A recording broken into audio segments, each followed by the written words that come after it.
In the ashes of a world at war, there are stories not written in textbooks, but sealed in vaults and whispered across dimly lit rooms. Shadows of convoys that vanished into Arctic storms, aircraft that took off and never landed, and archives that dissolved into silence. These are not tales of victory or defeat, but of what was hidden in the margins, traces of machines, experiments, and pacts buried so deep that even their keepers dared not speak them aloud.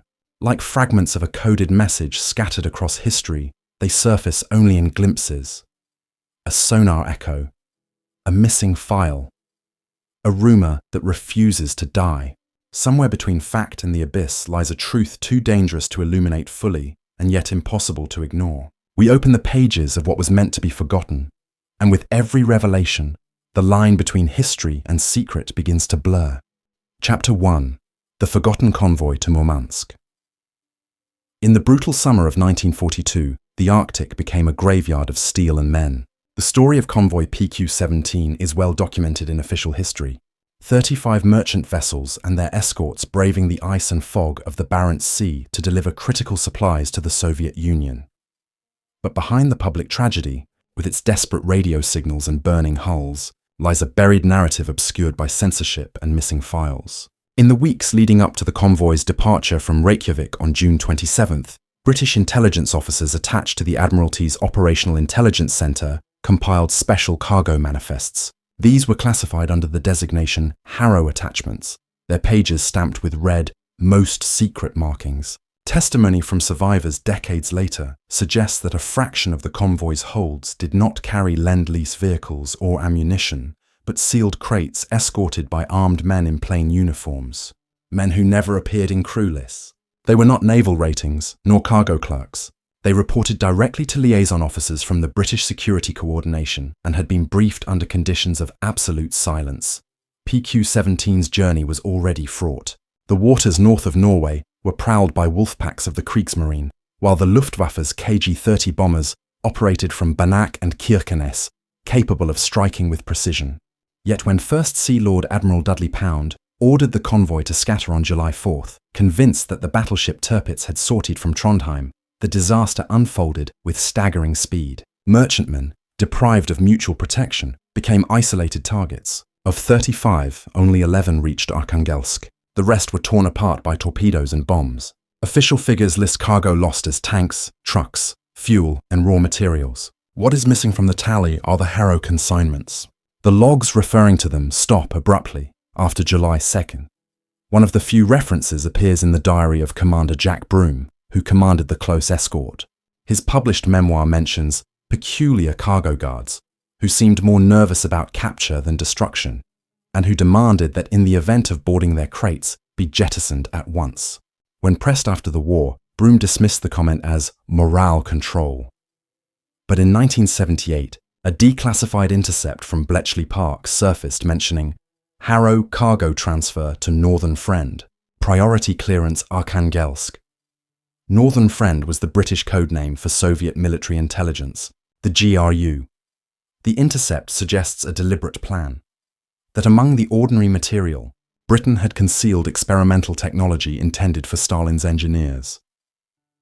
What exactly this technology was remains uncertain. Some historians point to references in Soviet reports to Type 79 radar arrays that appear 2 years earlier than their supposed introduction. Others note cryptic entries in the diaries of Soviet naval officer Admiral Nikolai Kuznetsov, who wrote in August 1942 of Western devices capable of seeing the sky as if it were day. The suggestion is that elements of microwave radar, or even early proximity fuse technology, had been passed quietly to the Soviets. If true, it would contradict official British and American policy of restricting advanced electronics until later in the war. The Soviet archives offer further shadows. A 1952 KGB memorandum, uncovered after the USSR's collapse, lists surviving crates from PQ-17 under Harrow 12 and Harrow 14. Their contents are described not as weapons but as mechanisms, unassembled, including wave guidance channels and resonant cavities. The language echoes that of radar and microwave physics, but other files are missing. Entire sections marked "Refer to Special Collection, not for release" are blank, with pages torn or replaced by slips marked "removed by order." Survivor testimonies sharpen the unease. In the late 1960s, a merchant sailor named Arthur Embleton told a BBC interviewer that he remembered his captain receiving sealed orders just before the scatter command. These orders instructed that special cargo be sunk at all costs. When the ship, the SS Navarino, was struck by torpedoes, crewmen were allegedly ordered below decks to destroy crates with axes before abandoning ship. Embleton swore that the men who had guarded the holds disappeared from the lifeboats. No record of their capture or survival exists. Their names were not on the crew manifest, nor in casualty rolls. In Moscow, veterans spoke in guarded tones. A Soviet engineer, interviewed privately in 1993, described seeing foreign radar units arriving in Arkhangelsk in the summer of 1942, delivered not through Lend-Lease channels but through direct GRU acquisition. He implied that these devices were dismantled and studied at secret facilities near Gorky. He would say no more. The timing is important. Only months later, Soviet air defense units began deploying radar more sophisticated than anything previously attributed to them. The official explanation credits domestic invention, but the sudden leap in capability corresponds too neatly with the vanished cargo of PQ-17. Why the secrecy? The Anglo-Soviet alliance was fraught with mistrust. Churchill had promised aid, but he feared Soviet expansion. Yet desperate circumstances in 1942 may have forced compromises. Stalin was demanding a second front and threatening separate peace talks with Germany. Delivering advanced technology under the cover of a convoy could have been a political concession, a hidden assurance to keep the USSR in the fight. But the price was high. The destruction of PQ-17 devastated morale and cost thousands of lives. Whether the decision to scatter was genuine caution or a deliberate attempt to obscure the transfer of sensitive cargo remains an open wound. Some researchers argue that the destruction was intentional. By scattering the convoy, British command ensured that most ships carrying conventional supplies would be destroyed, while only the protected cargo had a chance of reaching Soviet hands. 11 ships survived, and among them were those suspected of carrying Harrow crates. The others, expendable, became tragic sacrifices. No official record confirms this, but the pattern is chilling. Decades later, when portions of Admiralty files were declassified, historians noted glaring absences. Convoy PQ-17's records were thinner than those of other Arctic operations. Certain message logs, particularly those involving direct communication between the Admiralty and Moscow, were missing entire days. Requests to view them were met with replies that the files had been destroyed in accordance with archival policy. Yet scattered references survived, enough to suggest the existence of a parallel operation. In the Arctic today, divers still search wrecks of PQ-17. Many lie broken on the seabed, cargo spilled across the silt. But in some cases, holds are eerily empty, as if cleared before sinking. Soviet divers in the 1950s reportedly explored certain wrecks under military guard, recovering crates before declaring the wrecks unremarkable. What they found, and where it went, remains hidden. The story of PQ-17 is remembered as tragedy, but in the silences around it lurks something deeper. Convoys were meant to deliver aid. Instead, this one carried a secret that shifted balances in ways still not fully understood. Whether the cargo was radar, nuclear material, or something else entirely, the secrecy surrounding it points to truths that Allied leaders never intended the public to know. The Arctic claimed the men and the ships, but not the secret. That, it seems, made landfall. Even now, the files remain sealed. The names of those armed escorts lost to time. The frozen seas of 1942 concealed more than wreckage. They concealed a bargain struck in desperation, a pact drowned in silence. The forgotten convoy to Murmansk was not only a disaster of war, but also a courier of shadows, its true cargo buried not in ice, but in archives that still refuse to speak. Chapter 2, The Reich's Vanishing Jet Squadron. On April 25, 1945, with Soviet artillery already audible in the distance and the Reich crumbling to its foundations, the Luftwaffe airfield at Lechfeld, Bavaria, was ordered into evacuation protocol. The base was home to the Erprobungskommando 262, the first operational jet unit in history, where the Messerschmitt Me 262 fighter interceptor had been tested, modified, and finally deployed in combat.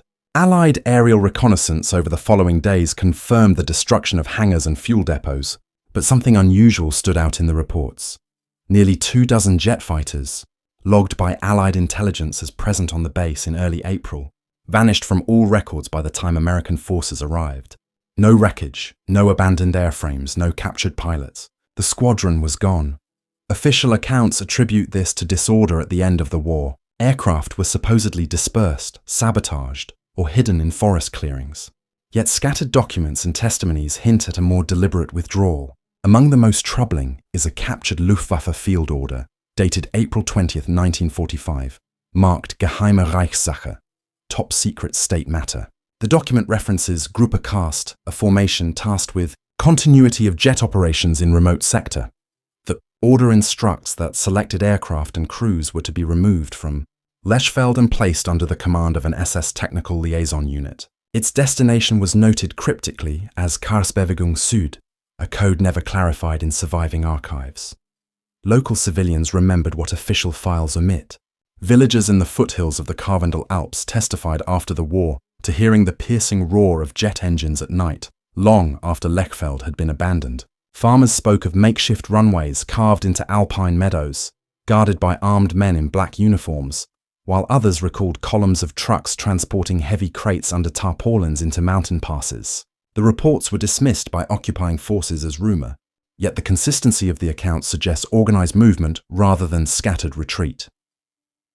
Declassified U.S. Air Force intelligence memos from 1946 reveal that American technical teams, under Operation Lusty, compiled missing inventories for captured German aircraft.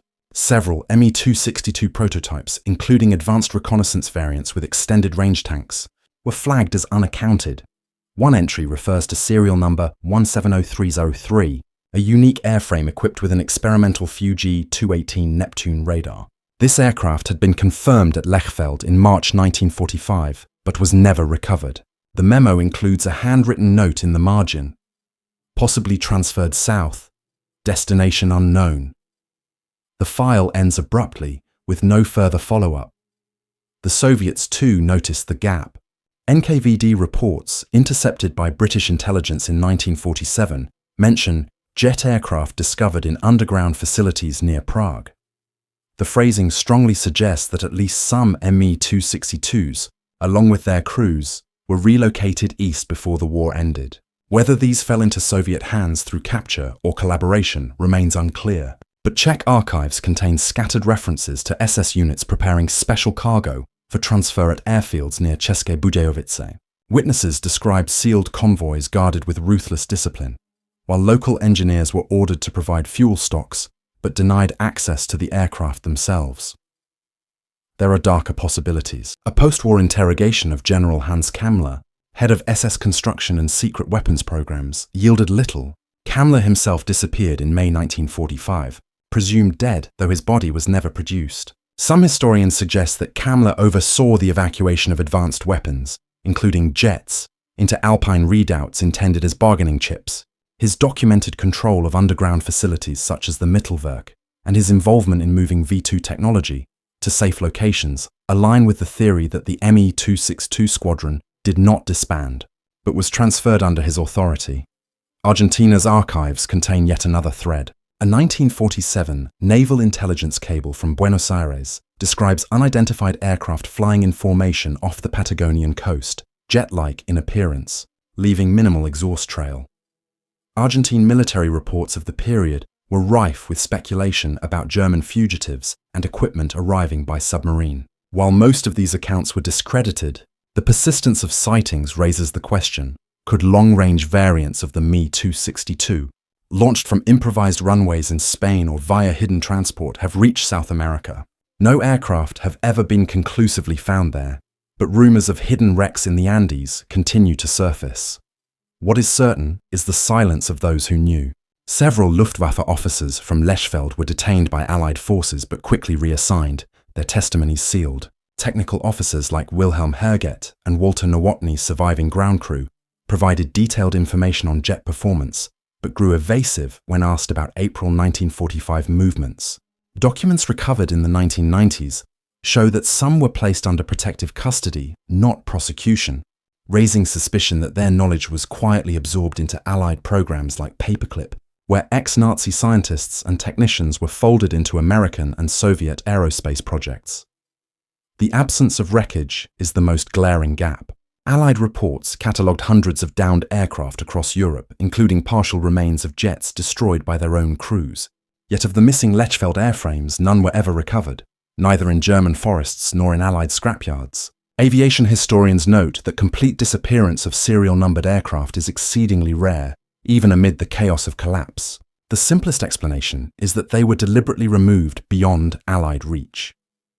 In recent years, excavation teams in Bavaria have probed mountain caves once sealed with explosives. Several produced evidence of wartime storage, oil drums, aircraft parts, even blueprints for jet engines, but none contained intact aircraft. One discovery near Mittenwald yielded rusted crates stamped with Luftwaffe insignia, though their contents had long been stripped. Military archivists now suggest that the retreating SS not only concealed but relocated the most advanced technology, possibly dismantling and transporting jets piece by piece to locations still undiscovered. The Reich's Vanishing Squadron remains a phantom in military history. On paper, it was dissolved in April 1945, scattered by defeat. Yet the fragments, coded orders, missing serial numbers, testimonies from villagers, and the sudden silence of captured officers form a pattern too precise to dismiss. The Me-262 represented not just an aircraft, but a glimpse into the future of air combat, one both Allies and Soviets coveted. Its disappearance from Lechfeld suggests it became currency in the desperate final days, a bargaining tool or a gift to a successor power. 70 years later, the mountains of Bavaria and the archives of Moscow still guard the truth. The roar of vanished engines echoes faintly in local memory, and files remain sealed under national security classifications. The squadron that vanished in April 1945 may never be fully accounted for, but its absence speaks louder than discovery. It is a silence deliberately arranged, a shadow operation whose traces were scrubbed from history. The world moved on to the Cold War, yet somewhere in that transition, a flight of jets slipped into obscurity, taking with them secrets that both victors may have quietly agreed to keep hidden. Chapter 3: Stalin's Secret War Crimes Dossiers.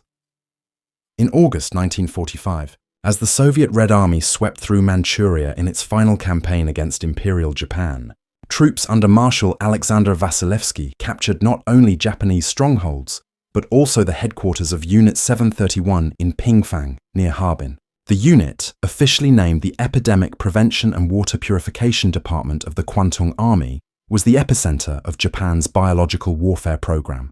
The ruins of the facility were still warm with the signs of hurried evacuation, burned documents, smashed glassware, and hastily abandoned cells. Among the debris, Soviet intelligence operatives recovered crates of records, medical equipment, and even live prisoners. These were transported under guard to Khabarovsk and then Moscow, where they were logged under a new classification, Special Collection 12. The existence of Special Collection 12 was denied for decades, obscured by the Soviet narrative of righteous victory over fascism. Yet fragments of the archive survived the collapse of the USSR, surfacing in the early 1990s when KGB inventories were partially declassified. The files revealed chilling detail: human experimentation, frostbite studies, vivisections, plague and cholera testing on Chinese, Russian, and Korean captives. The records were not destroyed, as one might expect, but preserved. And instead of preparing war crimes trials, Stalin's government immediately recognized their value for its own military research. Captured testimony suggests a secret bargain. Key Unit 731 doctors, including Shiro Ishii himself, were quietly transferred to Soviet custody. Officially, Ishii vanished into obscurity after 1945, but Soviet interrogation transcripts, marked strictly confidential, describe him providing detailed lectures on aerosol dispersal techniques and plague bomb construction. By late 1946, these records were being circulated among Soviet military medical academies under the cover of foreign data analysis. In exchange, many of the doctors avoided prosecution, their crimes erased in silence. The Americans engaged in a similar shadow arrangement. At the Tokyo War Crimes Tribunal, Unit 731 was conspicuously absent. Documents discovered later show that US intelligence, under General Charles Willoughby, struck a deal to grant immunity to Ishii and his colleagues in exchange for exclusive access to their research. yet the Soviets had already secured their own portion. When the Khabarovsk trials of December 1949 revealed some details of Japanese biological warfare, Western governments dismissed them as propaganda. In reality, the Soviets were disclosing only fragments, holding the bulk of the evidence in reserve as leverage. Among the most disturbing pieces of Special Collection 12 were photographic records. These included step-by-step images of plague flea propagation, frostbite testing on prisoners with limbs exposed to sub-zero temperatures, and dissections conducted without anesthesia. Handwritten annotations in Japanese were translated and cross-referenced with Soviet laboratory reports, many of which adopted the findings almost word for word. Soviet scientists at institutes in Sverdlovsk and Zagorsk began new programs under the Ministry of Defense, drawing directly on Unit 731's data. The ethical abyss of the experiments was never acknowledged. For Stalin, utility outweighed morality. The files also reveal a geopolitical calculation. In the early Cold War, the Soviet Union trailed the United States in nuclear and chemical weapons development. But in biological warfare, thanks to Unit 731's material, Moscow could claim parity or even superiority.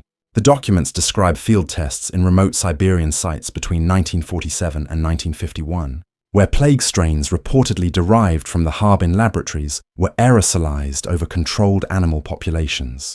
Though officially classified as agricultural disease prevention trials, internal memos refer to weaponization scenarios. What makes the case more chilling is the selective silence around it.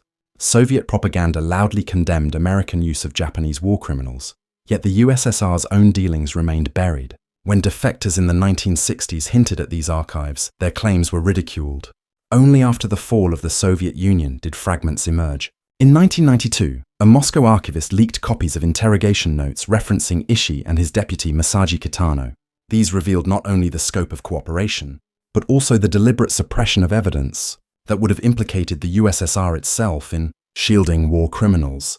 At the heart of the archive were personal testimonies, pages translated from Japanese record experiments carried out on Soviet POWs captured during the 1939 Nomonhan incident on the Mongolian border. These men were dissected, infected, and killed under Ishii's orders. The Soviet Union knew this, and yet preserved the files instead of exposing them.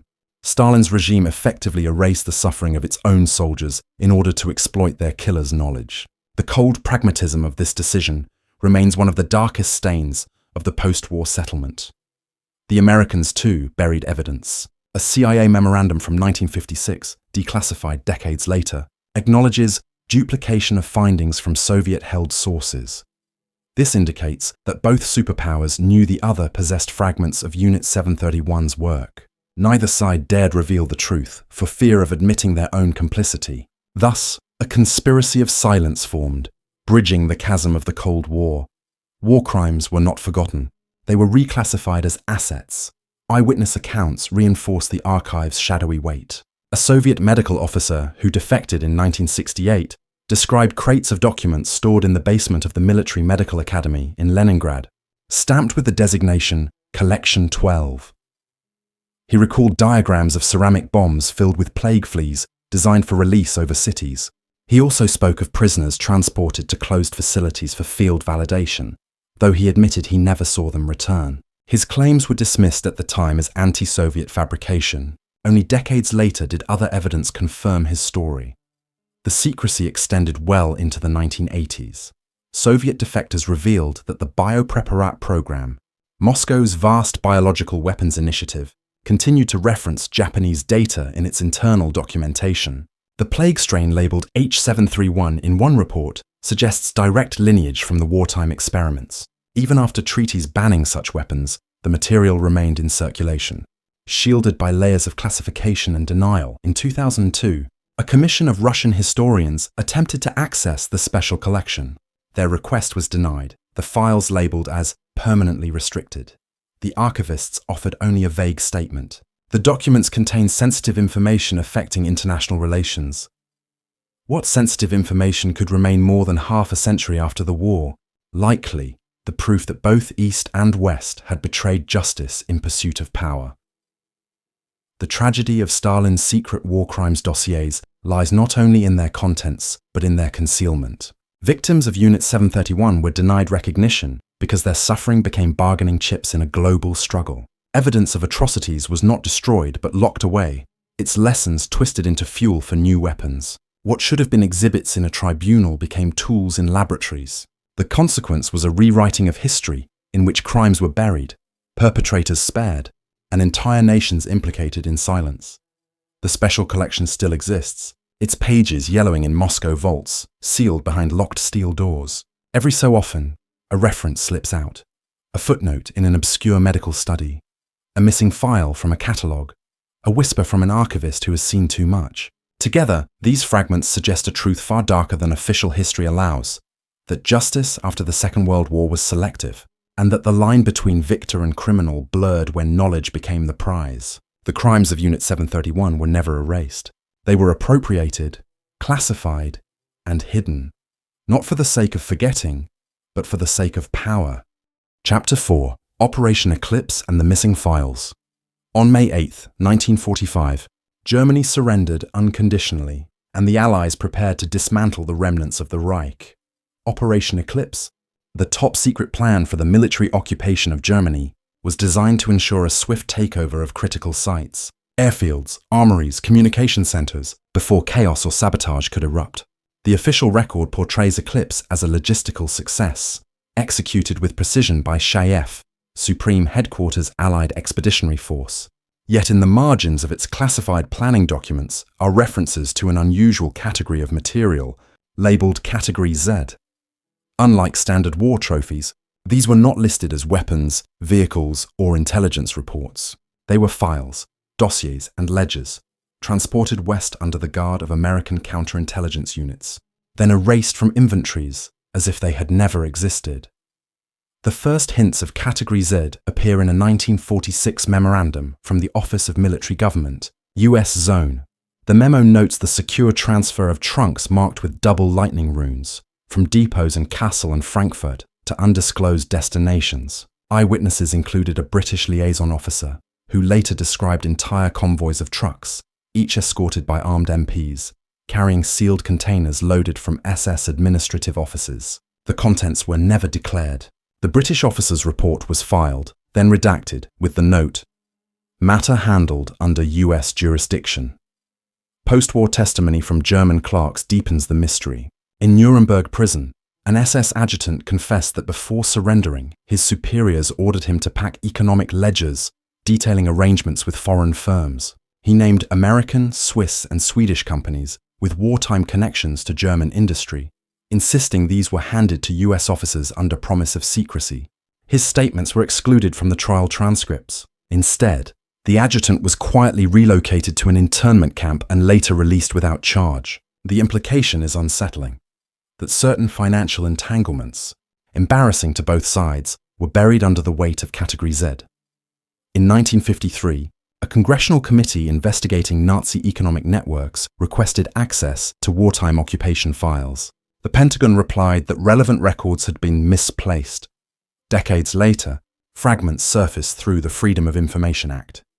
One partially declassified cable, dated June 1945, instructs US Army intelligence to ensure immediate priority transfer of Category Z trunks to Station Red. Station Red was the code name for a CIC, Counterintelligence Corps, facility near Frankfurt used for processing defectors and captured documents. What became of the trunks afterward remains unknown. Rumors persist that among the files were dossiers implicating Allied officers themselves in atrocities, or at least in agreements meant to be erased. A Soviet intelligence summary from 1947 accuses the US of withholding evidence of Anglo-American aerial war crimes for purposes of moral superiority. The Soviets alleged that Category Z contained reports of deliberate bombings of civilian refugee columns during the final weeks of the war, operations justified as disrupting German retreat but omitted from Allied communiqué. No Western historian has confirmed the charge, yet the sudden vanishing of certain aerial mission reports lends weight to the accusation. Other researchers argue that Category Z concealed evidence of Nazi war crimes the Allies preferred not to expose. The files may have documented the complicity of industrialists who were quickly reintegrated into post-war West Germany. The case of Friedrich Flick a steel magnate sentenced to 7 years at Nuremberg, but later released and restored to wealth, is often cited.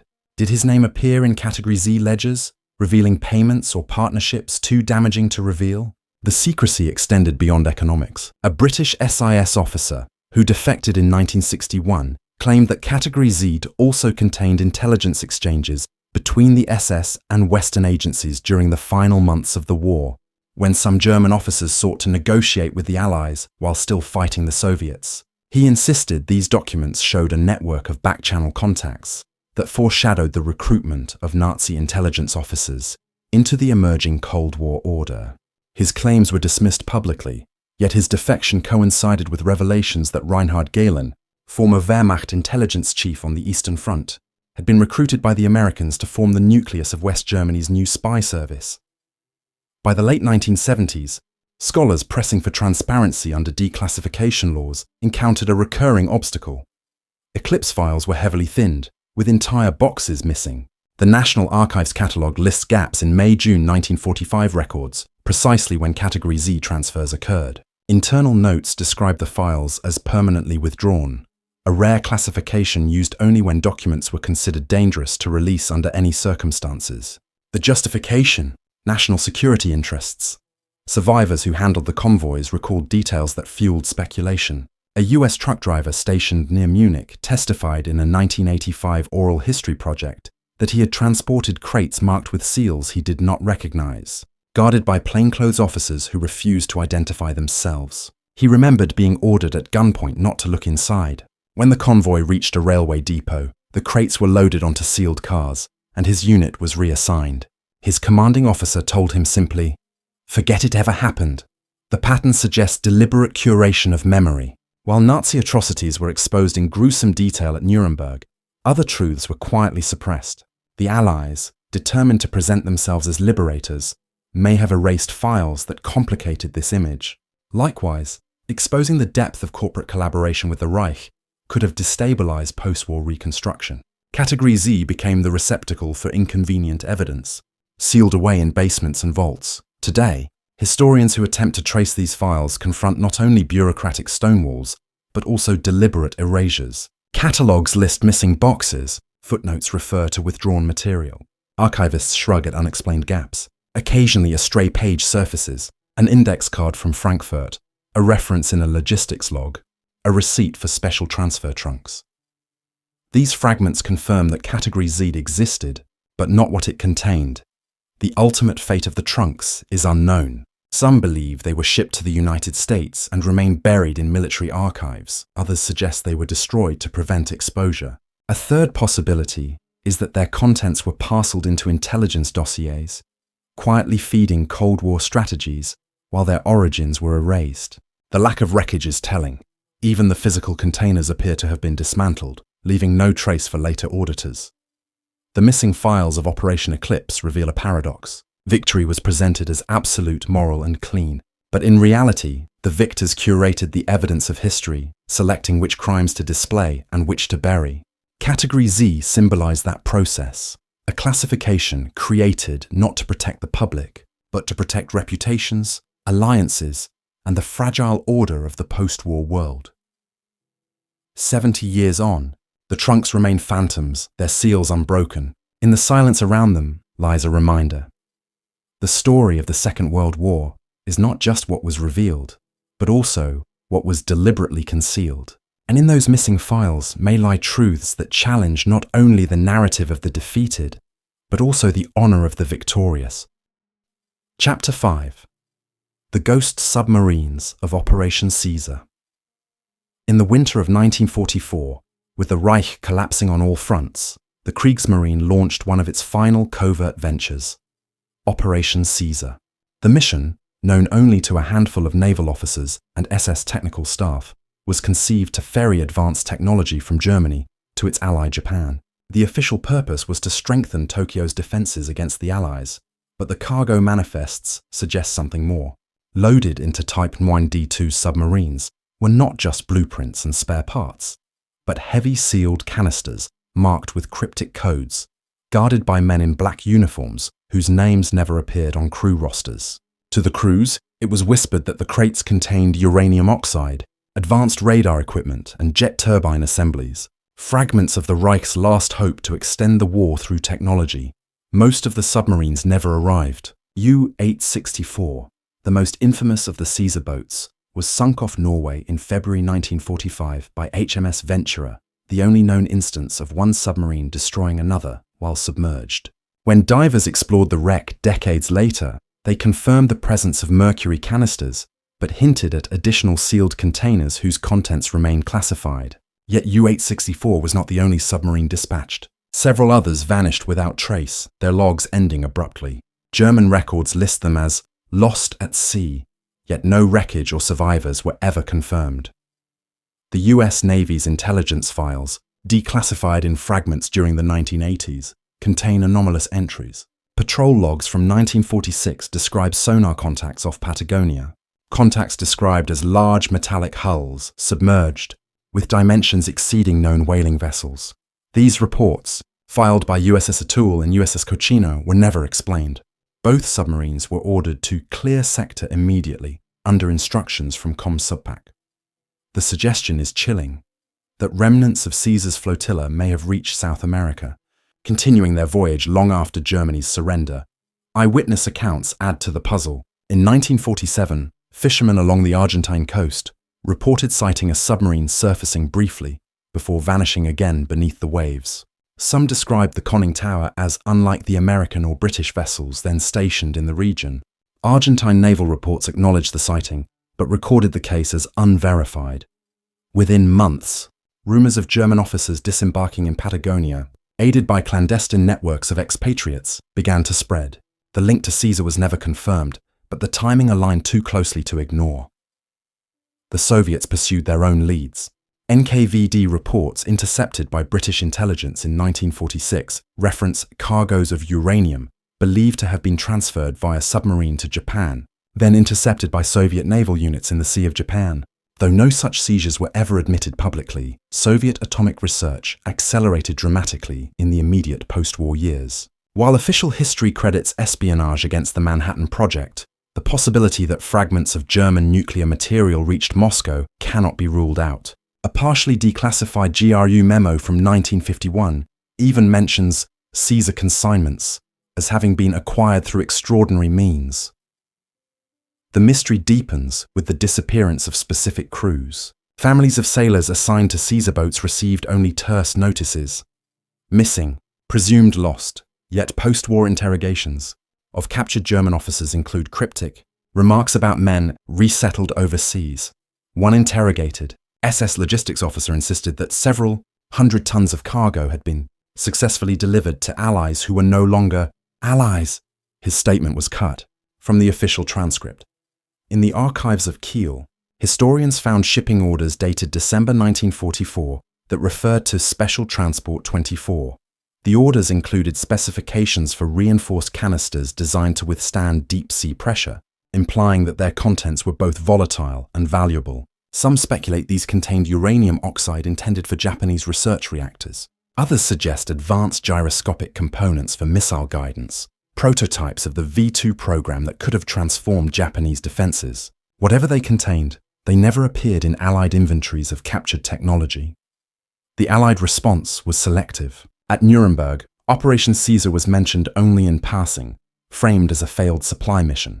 The existence of missing submarines, unaccounted cargo, and vanished crews was omitted. The reasoning appears obvious. Acknowledging them would invite questions about where the cargo ended up. Both Washington and Moscow preferred ambiguity. Silence ensured that each side could claim fragments of the Reich's technology without disclosing how it had been obtained. Survivors of the Kriegsmarine occasionally broke that silence. In 1962, a former radio operator claimed he had been stationed aboard U-859, another Caesar boat sunk in the Strait of Malacca. He insisted that before their final voyage, officers briefed the crew that they carried uranium powder for the Emperor. The operator was captured and interrogated by British intelligence, but his testimony vanished into classified files. When pressed later, he refused to elaborate, stating only that he had said too much already. The Argentine connection lingers strongest. Documents released in 1999 revealed that U-530 and U-977, submarines that surrendered in Mar del Plata months after Germany's collapse, were not isolated stragglers, but possibly part of a larger flotilla. Both vessels were stripped bare, their logs conveniently destroyed. Their captains offered implausible stories of long, aimless voyages. Argentine investigators suspected they had landed cargo or passengers before surrendering. Though no proof was ever made public, the overlap with Caesar timelines suggests that technology, and perhaps key personnel, may have slipped into South America under cover of surrender. The ghost submarines of Operation Caesar remain an unsolved riddle. Historians tally lost boats as sunk without trace. Yet the absence of wrecks, the scattered reports of mysterious sonar contacts, and the sudden gaps in naval archives point toward deliberate concealment. If even one submarine completed its mission, then fragments of the Reich's most dangerous research escaped the Allied net. Whether buried in Argentine warehouses, dissected in Soviet laboratories, or hidden at the bottom of the sea, the fate of Caesar's cargo has never been fully revealed. What is clear is that both victors had reason to suppress the story. For Washington, admitting that German uranium reached Japan or South America would challenge the narrative of total Allied control. For Moscow, acknowledging captured Caesar cargo would undermine the official tale of Soviet ingenuity. The result was the same: silence, omission, and redaction. Today, divers continue to probe the seabeds off Norway, the Indian Ocean, and South America. Every few years, sonar images spark rumors of a discovery, yet the official records remain unchanged, and the cargo of Caesar remains buried in secrecy. The war ended in 1945, but its shadows stretched far longer, carried on steel hulls through cold seas, vanishing into the depths. Operation Caesar's submarines were more than lost boats. They were couriers of forbidden technology, erased from history, leaving only echoes, contacts on sonar, whispers in archives, and the haunting suspicion that somewhere in the ocean's dark silence lies the proof of a story that the world was never meant to know. The final pages are not endings, but erasures, records torn out, names blackened, archives locked under seals that may never be broken. The wreckage lies beneath oceans and in vaults, guarded not by soldiers but by silence itself. What we have seen are only shadows of the larger shape, hints of a story still concealed beneath the surface. Perhaps that is why these fragments endure. They remind us that history is not only written by the victors, but carefully edited by their fears. And somewhere, in the silence between what was revealed and what was erased, the ghosts of hidden wars continue to wait, pressing against the walls of secrecy, demanding to be heard in the echoes of the past.